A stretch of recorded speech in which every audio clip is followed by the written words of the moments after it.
또 멀리서 우리 소나무 팬분께서 또 소중한 편지를 보내주셨어요. 그래서 내용이 좋아서 제가 읽어드리고 싶어서 가져왔습니다.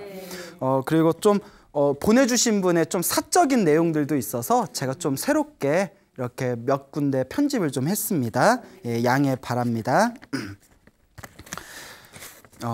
광우 스님, 존경하는 마음을 가득 담아 삼배로 처음 인사를 올립니다. 직접 삼배를 드려야 하는데 멀리서 이렇게 드려서 송구합니다. 저는 모지랭이 초보 불자인 김아무개라고 합니다. 반갑습니다. 불교에 입문한 지는 몇 년 되었지만 그저 스님이 좋아서 절에 다니는 불자였습니다. 지난 겨울 불교 TV를 즐겨보시는 저희 어머니 곁에서 광우 스님의 소나무를 보게 되었습니다. 귀에 쏙쏙 들어오며 재미있고 감동적으로 법문해 주시는 말씀을 들으며 소나무의 열성팬이 되었습니다. 1월 중순부터는 BTN 앱을 통해 출근 준비를 하며 크게 틀어놓고 듣고 커피 한 잔 마시는 여유 시간에도 듣곤 했습니다. 밤에 자기 전에도 듣고요. 열심히 듣다 보니 왜 모든 것이 나의 탓이고 나의 업보인지를 깨닫게 되었습니다. 왜 기도 수행을 스스로 해야 하는지, 부끄럽게도 덕이 높으신 스님께서 기도해 주셔야 통한다고 생각했습니다. 어떻게 어떤 마음으로 기도를 얼만큼 해야 하는지도 광우 스님의 법문을 통해 배웠습니다.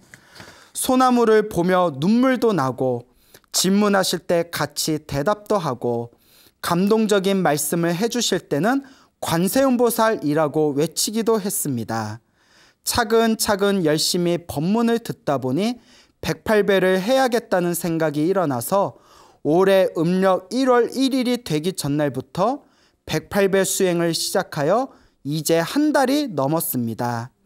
스님 말씀처럼 108배 수행을 시작하고 저의 업보가 방해를 했는지 집앞 전봇대에 차가 스쳐 조금 찌그러지기도 하고 어머니께서 2주 전에 갑자기 많이 편찮으시기도 했습니다.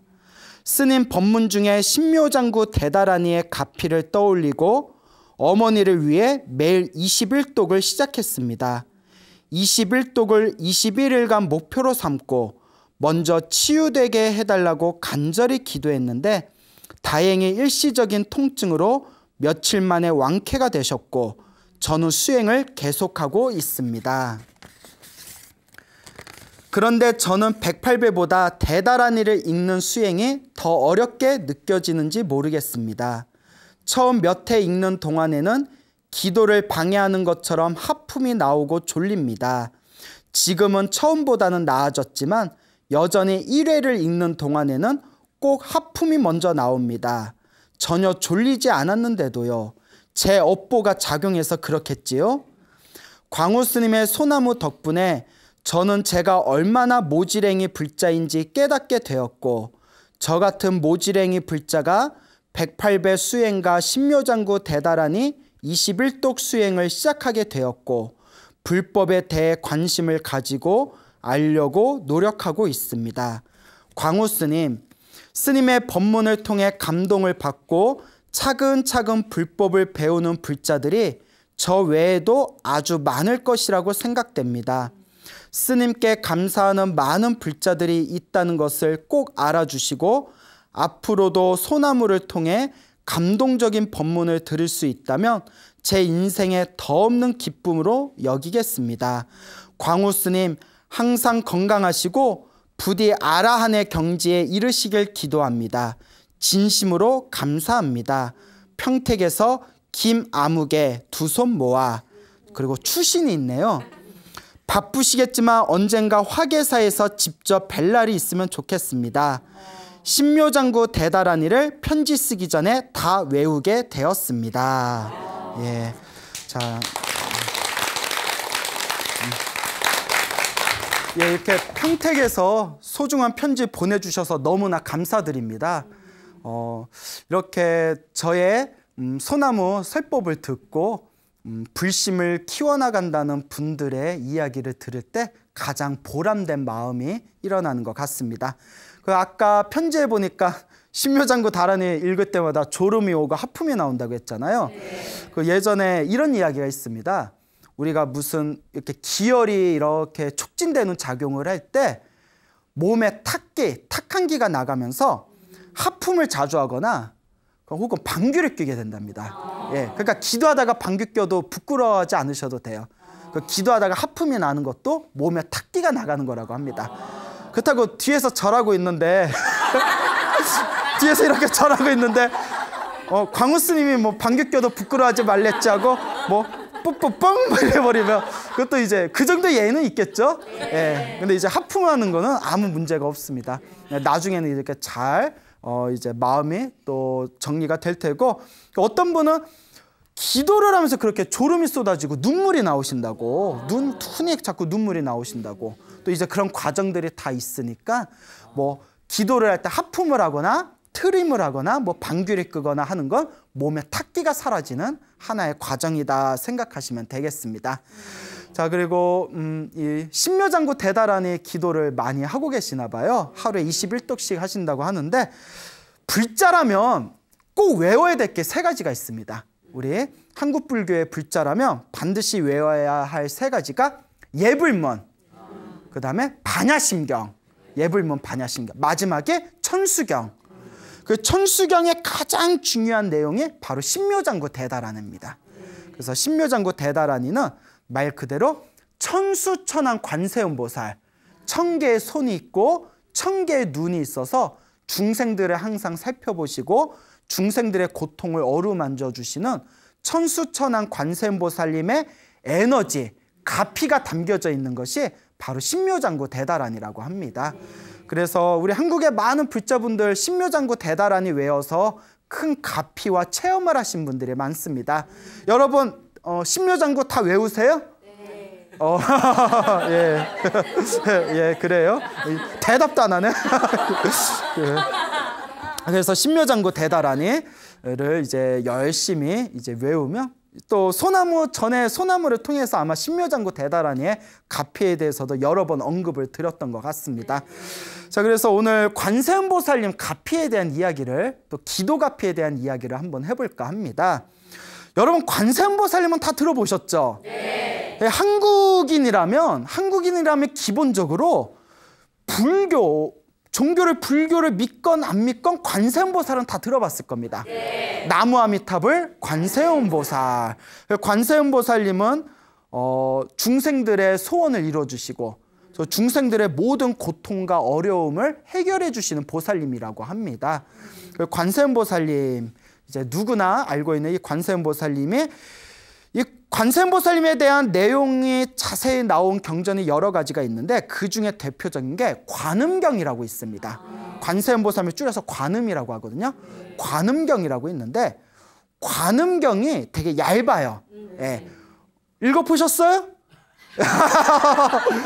웃고 말지요?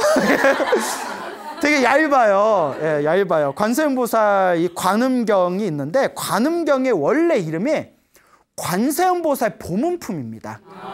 관세음보살 보문, 줄여서 보문품이라고 해요. 보문품. 여러분, 강화도 보문사 아시죠? 네. 목소리가 커졌네요. 이제 아는 거 나오니까 커지네. 보문사가 그 관세음보살 보문품에서 나온 거예요. 보문. 그래서 보문사라는 절이 있잖아요. 이 보문품이라고 하는데, 원래 보문품이 어디에 나온 거냐면 법화경이라는 책이 있습니다. 법화경이 28품으로 되어 있어요. 28장으로 되어 있습니다. 그 중에 25번째 품이 보문품이에요. 그래서 관세음보살 보문품을 따로 떼가지고 우리가 흔히 관음경이라고 부르는 겁니다. 원래는 법화경 안에 있는 내용이다. 그러면 이 관세음보살 보문품, 이 관세음보살 사상이 중국에서 언제 많이 퍼지게 됐냐면, 지금으로부터 약 한 1500여 년 전쯤에 중국의 5호 16국이라는 시대가 있었어요. 국사 시간 배웠죠? 예. 의심스러운데? 배웠어요? 예. 5호 16국이라고 있잖아요. 5호 16국에, 그 5호 16국에 북량이라는 나라가 있었어요. 조그만 북량. 북량이란 나라가 있었는데 북량의 왕 이름이 좀 웃겨요. 저거몽손이에요. 저거몽손. 예, 저거몽손. 그래서 뭐 하서왕이라고도 불리는데 이름 아마 저기 이제 다른 중국 사람이 아니라 다른 그 중국으로 침범한 호족 사람이기 때문에 이름이 약간 독특한 거예요. 약간 뭐 인도 이름처럼 태국 이름처럼 저거몽손이라는 왕이 있었는데 이 왕이 죽을 병을 걸립니다. 그래서 이제 다 죽게 되었을 때 아무리 용한 의사를 부르고 약을 먹어도 낫지를 않는 거예요. 그때 그 나라에 담무참이라는 스님이 계셨어요. 담무참. 이 담무참 스님이 인도에서 넘어오신 스님입니다. 이 담무참 스님이 인도에서 중국으로 넘어오셔서 중국에 널리 부처님의 법을 펼치려고 하는데 그 북량의 국왕인 저거몽손이 이름 참 이게 적응이 안 돼요. 저거몽손이 중병에 걸려가지고 나을 기미가 없다는 얘기를 듣고 담무참 스님께서 스님이 이제 국왕을 만납니다. 그 다음에 왕에게 이렇게 이야기합니다. 왕이시여, 왕의 병은 전생의 업병입니다. 이번 생의 의술과 의학으로는 고칠 수가 없습니다. 전생의 업장을 소멸해야만 나을 수 있습니다. 전생의 업장을 소멸하려면 관세음보살 보문품이란 책이 있는데 그 관세음보살 보문품을 열심히 독송을 하십시오. 그래서 관세음보살님의 자비로운 가피력을 받으면 병에서 낫게 되실 겁니다. 그러니까 이제 뭐 속눈썹 치고 열심히 이제 읽었겠죠. 국왕과 조정의 대신들이 다들 그 관세음보살 보문품을 열심히 읽었답니다. 읽고 또 읽어서 그렇게 7일이 넘어갔을 때 병이 낫다 안 낫다. 예, 여기서 안 낫다 하면 안 낫다 하면 안 되잖아요. 이야기가 안 되잖아요. 예, 낫어요 안 낫어요? 예, 병이 쾌차를 하게 되었다. 자, 그래서 이와 같이 이제 국왕이 죽을 병에 걸렸는데 보문품을 읽어서 병이 낫다라는 그 소식이 세상에 널리 퍼지다 보니까 사람들이 너도 나도 할 것이 무엇을 읽게 되었다? 보문품을 읽게 되었답니다. 그리고 국왕이 자기가 관세음보살 보문품을 읽고 병에서 나았잖아요. 그래서 보문품 책을 따로 엮어가지고 관음경이라는 이름으로 세상에 널리 유포했대요. 그래서 사람들이 그 관음경, 그러니까 관세음보살 보문품을 열심히 읽어가지고 신비한 가피, 신비한 경험, 신비한 체험을, 기적 같은 체험을 부지기수로 얻게 된 뒤로 그 중국 땅에 널리 관세음보살 사상이 세상에 퍼지게 되었다라는 것이 이제 우리가 책을 그런 어떤 역사적인 사실이 나오고 있습니다. 그래서 우리 소나무를 통해서도 여러 번 말씀을 드렸지만 우리 주변에 있는 불자분들께서 관음기도, 관세음보살 기도를 열심히 해가지고 굉장히 큰 가피와 영험을 받으신 그런 이야기가 굉장히 많아요. 그래서 이 관세음보살님의 가피가 담겨져 있는 게 이제 천수경. 천수경이 천수천왕 관세음보살의 준말이거든요. 자, 천수경. 천수경 안에도 신묘장구 대다라니. 그 여러분 옴마니 반매음 다 들어보셨죠? 옴마니 반매음. 예, 그 예전에 태조 왕건에서 내가 미륵이야 뭐 이러면서 드라마에서 약간 좀 우스꽝스럽게 나왔는데 역사가 오래된 관세음보살 주문입니다. 예, 그래서 육자진언이라고 해서 6글자로 돼 있잖아요. 옴마니 반매음. 그래서 관세음보살님의 에너지가 담겨져 있는 옴마니 반매음. 그리고 또 천수경에 보면 준재진언이라고 나와요. 준재진언의 때 준재가 관세음보살님의 별명입니다. 그래서 준재관음이라고 하거든요. 준재관음. 그래서 준재관음보살님의 준재관세음보살님의 에너지가 담겨져 있는 주문이 준재관음이에요. 그래서 천수경에 보면 그런 이제 관세음보살님의 에너지, 가피가 담겨져 있는 주문이 이제 차 이렇게 열거가 되어 있습니다. 그러니까 천수경이 참 좋은 경전이에요. 그래서 천수경이 많이 읽으면 그 에너지가 굉장히 맑아지고 내 업장이 정화가 되고 관세음보살님, 불보살님의 가피를 받을 수가 있습니다. 그러니까 우리 불자 여러분들은 묻지도 말고 따지지도 말고 무조건 천수경 다 외워야 돼. 알겠죠?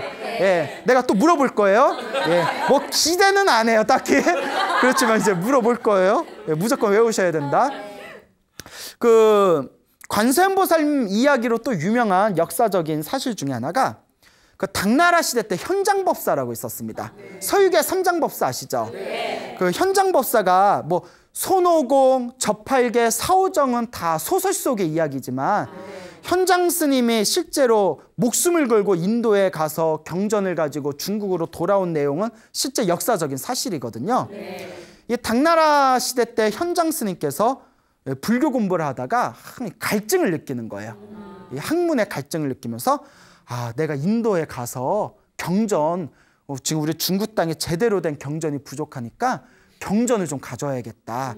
그래서 국왕의 반대를 무릅쓰고 26살에 이제 인도로 출발을 하게 됩니다. 근데 그 과정이 정말 눈물을 흘리지 않고는 볼 수 없을 정도로 힘들고 괴롭고 고통의 연속이었어요. 그러니까 지금은 비행기 타고 휙 가면 되잖아요. 그래서 차 타고 가면 되잖아요. 그때는 그 중국에서 인도까지 사막을 건너서 걸어가야 되잖아요. 정말 얼마나 괴롭겠어요. 그런데 현장 스님이 그 건너신 사막이 타클라마칸 사막이라고 합니다. 타클라마칸이라는 사막인데 이 타클라마칸 사막의 넓이가 어느 정도냐면 우리 한반도의 1.5배 이상이래요. 사막이. 그리고 타클라마칸이 그 사막이 그쪽에 위구르어로 들어가면 나올 수 없는 곳이라는 뜻이 있대요. 우리식으로 의역하면 죽음의 사막이라는 뜻이에요. 들어가면 못 나와. 그 사막을 혼자서 뚫고 지나가신 거예요. 그래서 이제 늙은 말 하나를 끌고 이제 사막을 건넙니다. 늙은 말을 타고 사막을 건넜는데 가지고 있는 물을 다 마셔버린 거예요. 그래서 하루, 이틀, 3일에서 5일 동안 물을 못 마셨답니다. 그러니까 너무너무 죽고 싶은 거예요. 너무 힘들고 괴로워서 죽고 싶을 때, 여러분, 힘들고 괴로울 때 누구를 불러라? 네, 그렇죠. 부처님, 관세음보살을 불러라. 부처님을 불러라. 근데 이제 현장보살 관세음보살을 간절히 불렀대요. 관세음보살님, 관세음보살님. 가다가 5일 동안 물을 못 마셔봤으니까, 여러분 5일 동안 물 안 마셔본 적 있어요? 인생 편하게 사셨네. 자, 5일 동안, 그렇죠. 사막에서 5일 동안 물을 안 마셔서 쓰러지게 됩니다. 퍽 쓰러졌어요. 그때 손을 모으고 그 사막의 그 뜨거운 사막 한가운데서 이렇게 기도를 올렸답니다. 관세음보살님이시여, 제가 인도에 가는 뜻은 재물을 위한 것도 아니고 이익을 위한 것도 아닙니다. 명예를 위한 것도 아니고 공명을 위한 것도 아닙니다. 오직 위대한 부처님의 정법을 가져와서 이 세상에 널리 펼치기 위함입니다. 관세음보살님이시여, 자비로운 가피력으로 저의 이 고통을 사라지게 해주십시오라고 간절하게 기도를 올립니다. 관세음보살님, 제발 저를 구해 주십시오 하다가 쓰러져 버려요. 쓰러졌을 때 그 현장법사가 인도에 갔다 온 이야기를 쓴 그 현장전에 보면 다음과 같은 내용이 나옵니다. 호련히 사막에서 관세음보살 부르고 기도하다가 쓰러졌을 때, 5일 동안 물을 못 마시고 완전 탈진했을 때, 말도 옆에서 쓰러져 버린 거예요. 말은 뭔 고생이야? 스님이야 좋아서 갔지만 말은 끌려간 거잖아요. 그 말도 스님도 쓰러졌을 때 호련히 사막 한가운데서 맑고 시원한 바람이 휙 불더래요. 맑고 시원한 바람이 몸에 싹 부딪히는 순간 정신이 번쩍 들고 몸에서 기운이 나더래요. 그래서 말도 깨어나더래요. 그래서 이제 겨우 체력을 이렇게 되찾은 뒤에 그 시원한 맑은 바람을 맞고 그 신비한 바람이 싹 이렇게 불면서 몸에 체력을 되찾은 뒤에 잠시 휴식을 취하려고 잠이 들었대요. 딱 잠이 들었는데 갑자기 키가 큰 하늘의 장군, 하늘신이 눈앞에 딱 나타나서 꿈속에서 어서 빨리 가야지 뭘 꾸물거리고 잠을 자고 있느냐 하고 호통을 치더래요. 쉬지도 못해. 피곤해서 쉬겠다는데 내가 막 몰입이 되네. 피곤하면 잘 수도 있지. 그래 안 그래요? 피곤해 죽겠는데 5일 동안 물도 못 마셨잖아요. 하늘의 장군, 하늘신이 딱 나타났더니 빨리 길을 떠나야지 우물쭈물 그 잠을 자고 있느냐 호통을 딱 치니까 잠이 번쩍 뜨였대요. 그 이제 말을 타고 다시 이제 말을 타고 가는데 말이 가야 할 길을 안 하고 자꾸 옆으로 가더래요. 말아 거 길이 아니야, 일로 와 하는데 말이 말을 안 들어. 말이 말을 안 듣네. 말이 말을 하는데 말을 안 들어. 그 이제 스님도 지치고 마이도 지치고 스님도 이제 힘이 없으니까 그래 너 가는 대로 가라. 예? 그리고 이제 말이 그냥 지멋대로 가다가 한 십리길을 갔는데 십리면 한 4km인가요? 십리길을 갔는데 눈앞에 갑자기 초원이 펼쳐지더래요. 초원 한가운데 이제 오아시스가 있는 거예요. 거기에 막 뛰어들어서 물도 마시고 예? 그 풀을 말이 뜯어먹고 그 이제 완전히 거기서 휴식을 취하고 정신을 차린 거예요. 그리고 그 힘으로 그때 오아시스에서 이제 물을 마시고 힘으로 그 사막을 무사히 건너왔다. 근데 나중에 현장법사가 현장쌤이 아무리 생각해도 거기에 오아시스가 있다 없다? 없는 자리라는 거예요. 그러면 누가 만들었을까? 관세음보살님이 순진하네. 예? 맞아요. 예, 저는 그렇게 믿습니다. 예, 관세음보살님의 가피, 불보살의 가피가 바로 현장법사에게 생명을 줄 수 있는 오아시스를 만든 것이 아니겠느냐라는 생각이 듭니다. 그래서 그와 같이 무사히 관세음보살님의 가피를 통해서 무사히 이제 그 인도에 가가지고 경을 가지고 이제 중국으로 돌아오는 내용이 있습니다. 그리고 또 그 이야기에 다음과 같은 또 재미난 내용이 하나 있어요. 가다가 우리 서유기 보면 뭐 요괴들 나오잖아요. 요괴들을 누가 물리쳐요? 손오공이 물리치잖아요. 예, 안 봤나? 안 봤어요? 예? 근데 오래돼도 기억 날 텐데. 손오공이 막 물리치잖아요. 예, 예. 자, 그런데 그 현장법사전에 보면 손오공 얘기는 안 나와요. 대신 귀신 얘기는 나와요. 요괴들이 막 이렇게 그러니까 뭐 이렇게 괴롭히고 현장법사를 이렇게 해치려고 할 때 관세음보살을 간절히 부르니 요괴들이 가까이 하지를 못했대요. 요괴들이 가까이 하지 못했고 관세음보살을 부르니까 가까이 하지를 못했고 반야심경을 외우니까 아까 제가 꼭 외워야 될 거 세 가지가 뭐라고 했죠? 예불문, 그새 까먹었어.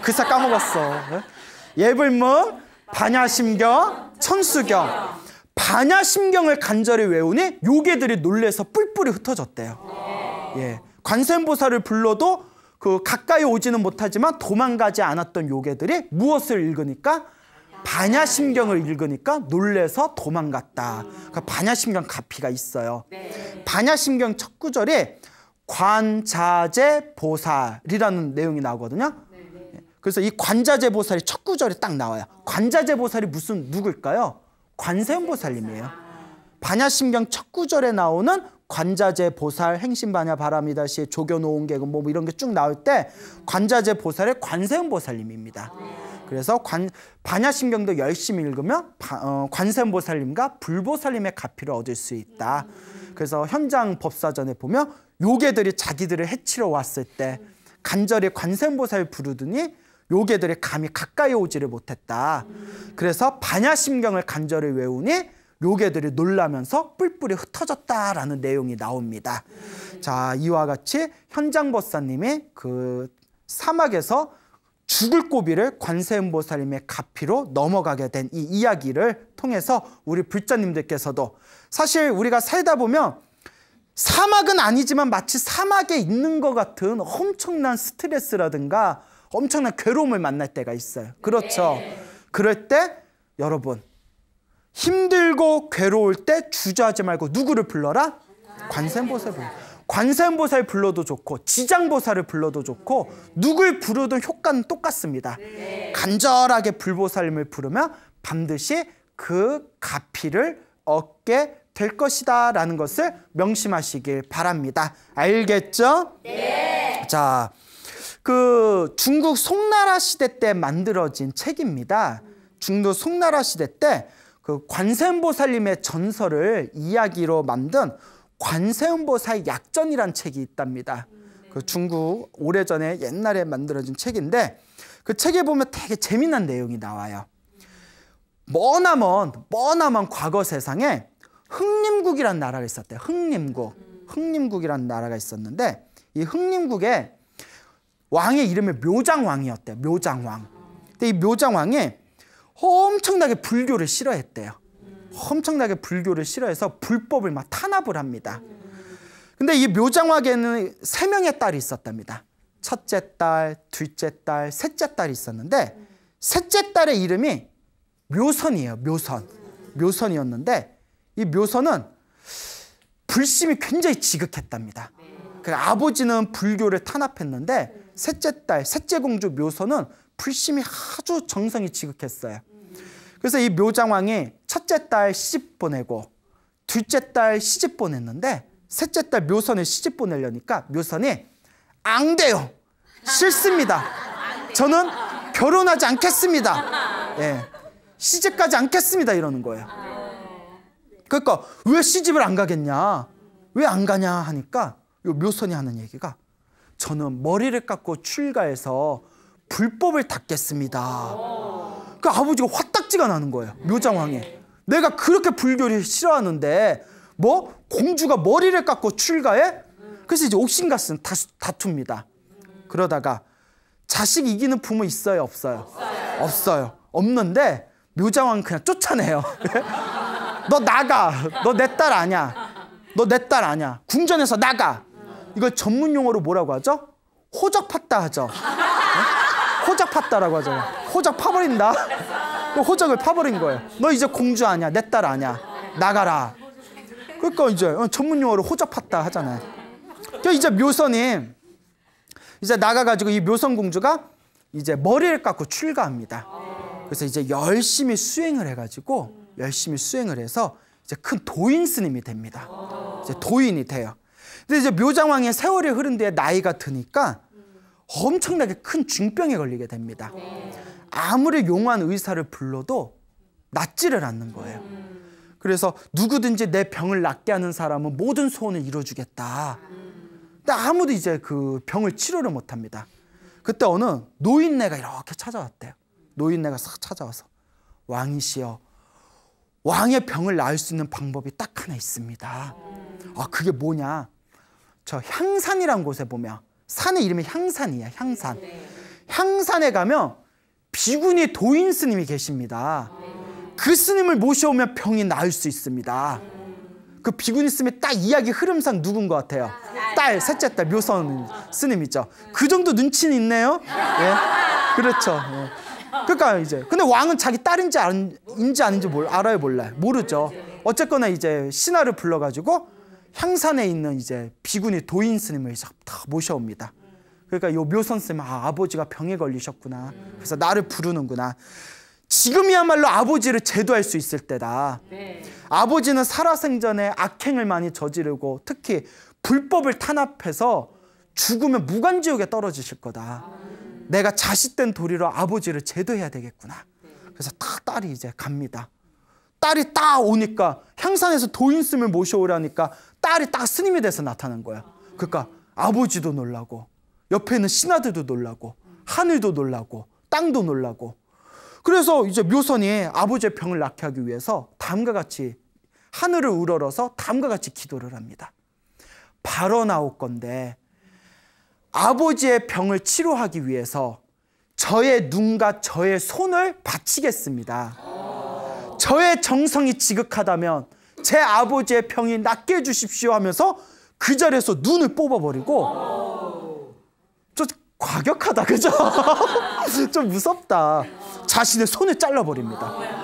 저의 정성이 지극하다면 저의 아버지의 병이 낫게 해주십시오. 그래서 다 눈을 뽑고 자기의 손을 자르는데, 이런 거 따라하면 돼요, 안 돼요? 안 돼요. 이야기는 이야기일 뿐 따라하면 안 돼요. 예, 따라하실 분도 없겠지만 그만큼 안 돼요. 예, 그만큼 정성스러운 마음을 표현한 거예요.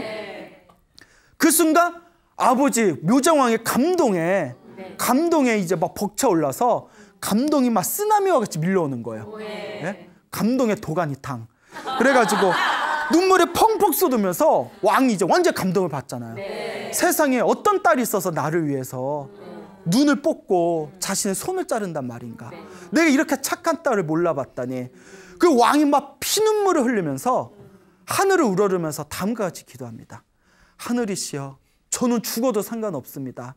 저희가 딱 하나의 소원이 있다면 발언하올 건데 제 딸 묘선 스님의 눈과 손이 다시 생기게 해주십시오 하고 기도를 하는 순간 1000개의 눈이 생기고 1000개의 손이 생겼다. 그분이 바로 누구시다? 천수 천안 관세음보살님. 그분이 바로 이게 묘선 스님의 그런 전설이 되겠습니다. 그래서 왕은 당연히 병이 나았어요, 안 나았어요? 예, 그러다가 죽었대요. 예, 병이 싹 나았고 그 뒤로는 불법을 지극한 마음으로 믿으면서 세상의 불법을 널리 펼치면서 이제 그 자비로운 마음으로 나라를 다스렸다고 합니다. 이것이 관세음보살 약전이라는 책에 나오는 묘장왕과 묘선스님의 이야기가 되겠습니다. 자, 이와 같이 이 중국을 비롯해서 우리 불교가 남방불교가 있고 북방불교가 있어요. 남방불교는 이제 더운 쪽이죠. 그래서 뭐 미얀마, 스리랑카, 태국. 그 북방불교는 티베트, 중국, 한국, 일본, 베트남으로 해가지고 북방불교라고 하는데, 북방불교, 티베트, 중국, 한국, 일본, 베트남까지 통틀어서 가장 인기가 많은 보살님이 관세음보살님이래요. 예, 지장보살도 많이 믿고 문수보살도 많이 믿지만 가장 보편적으로 누구나 알고 있고 가장 많이 기도하는 게 관세음보살이라고 합니다. 그래서 옛날에 어느 큰 스님은 관세음보살님은 유독 이제 우리 중생이 살고 있는 사바세계하고 인연이 깊으시다라는 이야기가 있습니다.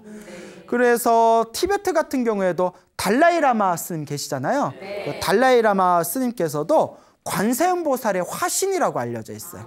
관세음보살의 화신이다. 그런데 관세음보살님의 화신인데 중생들을 제도하기 위해서 달라이라마의 모습으로 세상에 나투신 것이다 라고 하는데, 참 달라이라마께서 대단하신 게 서양 사람들 모아놓고 법문을 하셨대요.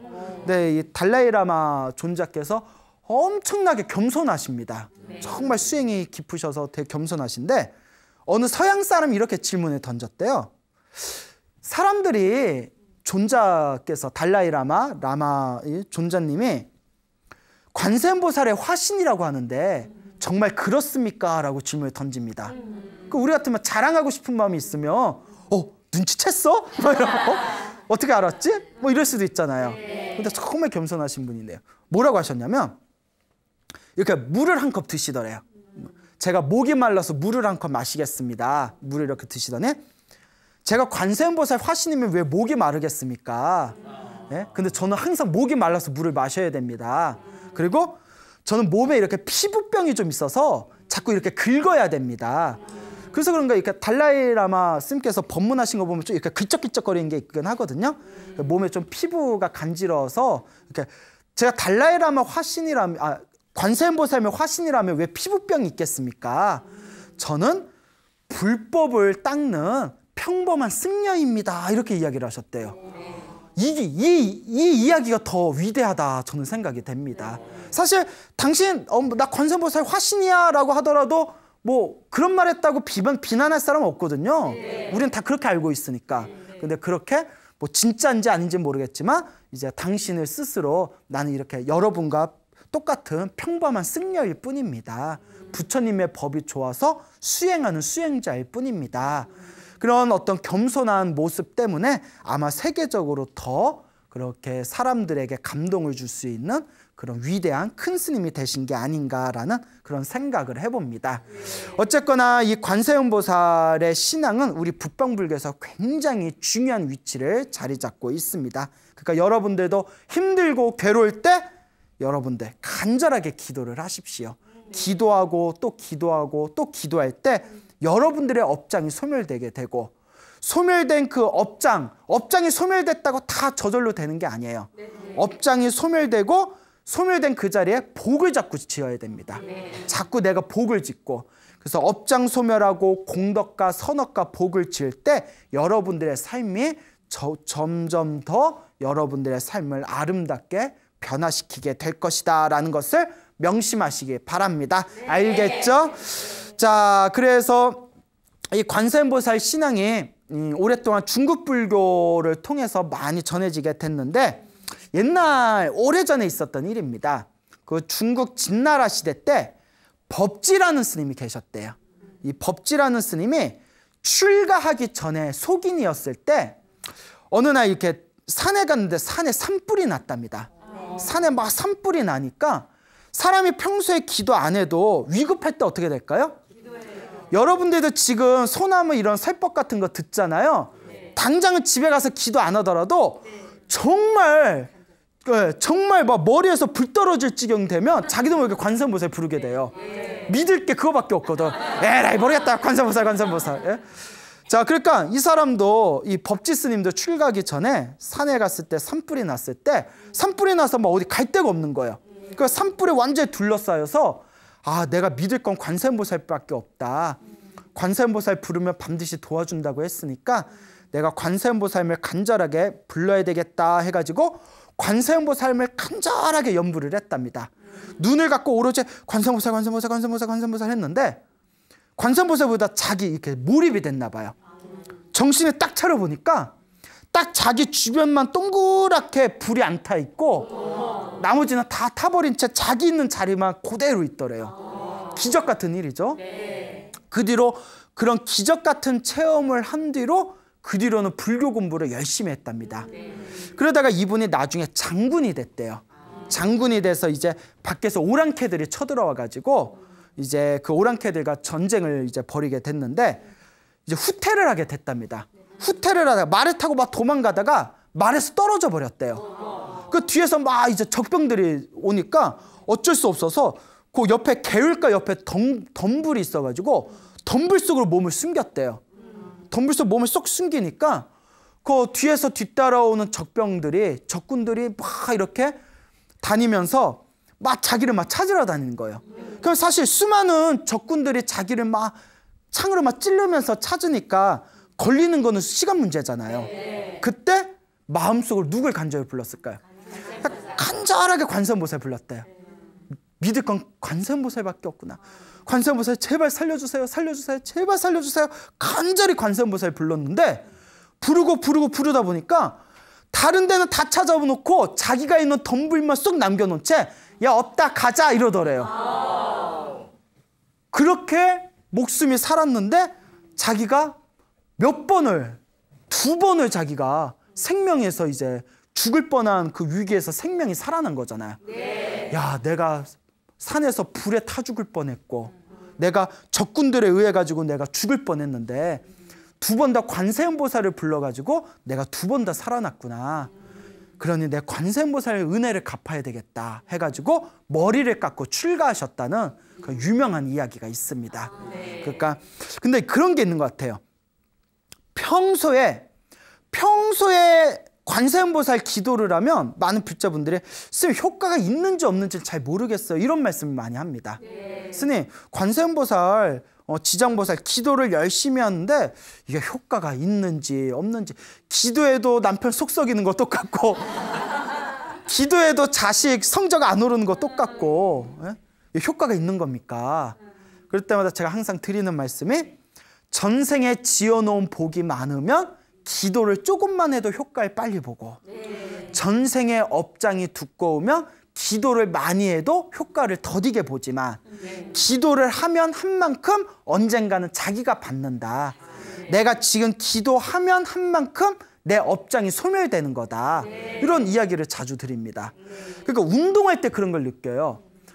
엄청나게 몸이 안 좋은 사람이 이제 운동을 시작합니다. 막 기체조 같은 거 있죠. 막 선체조나 기체조, 건강, 뭐 기혈 순환 운동 같은 걸 시작했을 때 몸이 엄청나게 안 좋은 사람이 1개월, 2개월, 3개월 정도 해도 효과를 잘 못 봐요. 그동안 몸이 안 좋았기 때문에. 한 1개월, 한 2개월, 3개월 해놓고 아, 운동해도 효과 없네 하고 때려치우면 더 이상 발전이 없는 거예요. 그런데 효과가 있든 없든 꾸준히 몇 개월을 하고 딱 뒤돌아보면 자기 몸이 엄청나게 건강해진 걸 느끼게 됩니다. 그러니까 당장은 못 느껴도 알게 모르게 내 내면에서 변화가 생기는 거예요. 다들 동감하시죠? 알면서 왜 안 해? 알면서 왜 안 해? 자, 그와 같이 기도도 똑같습니다.